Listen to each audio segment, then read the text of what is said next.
everyone, today I'll be reviewing Monarch, the Legacy of Monster finale just like ended, and overall I thought this episode was like as a episode it was quite good, and I thought overall this three characters were best about this show, like especially Kurt Russell, his son, and Bill Randa and Keiko.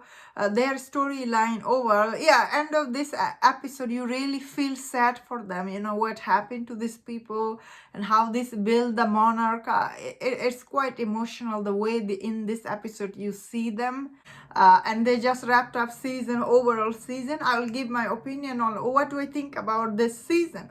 So I think personally Apple TV should not be make a season 2, because like there's a not like, especially because of this three character. I don't know if I want to see them like May, Kate, and although Kentaro, he's not a bad character, but you know his story arc, especially this love triangle between these three people, I'm not interested at all. That's the reason I don't want to see season 2. Although I really like, of course, I really like seeing Kong. End of this episode, I was like, oh my god, I saw him, like only for 3 seconds. Only for 3 seconds. He didn't do anything. They just showed him, and I was like, then it ended. I was really disappointed. I was like, I wish we had more of this. Of course, in this episode, there was a huge fight between Godzilla and this Titan, and it was absolutely epic. When I was watching it, I was like, yes, that's what I'm talking about. And that makes sense. And now that this show is ended, now I'm thinking, sitting here and thinking, that didn't make sense. Where did Godzilla just come? I mean, like, he came from the time, that portal, but like, why did he attack the Titans? The Titans didn't do anything to him. So that was interesting. Or was he a fugitive or something?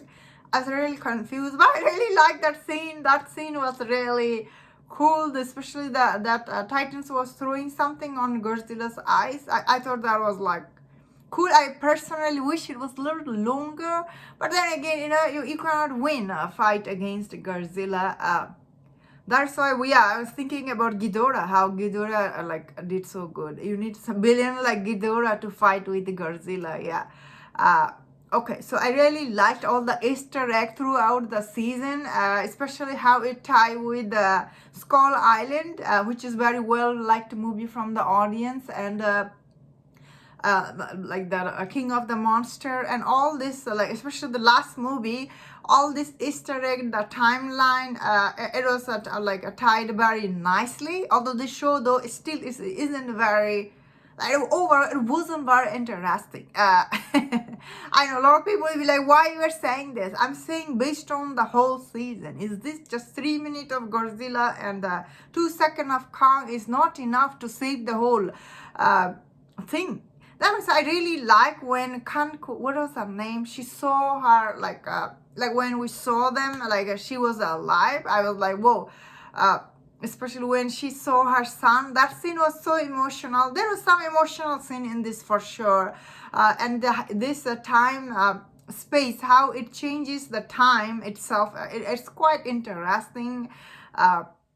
Still it's interesting, but same time, like these people, they're just walking in this like Titan's ram, and you don't see any Titans. They're just walking around, and I'm like, where is all the animals or anything? There's no Titans or nothing. Like, how it make any sense? That was quite, I was thinking the whole time, where is any Titan? Does not show up. Nothing. These 4 people just walking around doing their stuff. Nobody bothers them and nothing until they try to leave that place. Then this Titans comes, which is like you see it 1,000 miles away. So that wasn't very interesting, I think. That being said, still though, no matter what I think about overall this show, which is like first few episodes were good, some of these episodes were so bad and boring that although still worth checking, I guess, for this Easter egg if you like these movies. But still, I think Kurt Russell, his son, and like Bill Randa and the Keiko, these 4 characters, though, still I really like them. But I don't like the other 3. So that is why I don't want to waste my time watching season 2, because it's going to be centered around this 3 life triangle thing that I'm not interested. And that's why I'm not interested in season 2. And that's my thought on this. Let me know in the comment What do you think about this season? If you enjoyed this video, don't share other videos on other topics. If you enjoyed this, please subscribe. Until I see you next time. Please take care.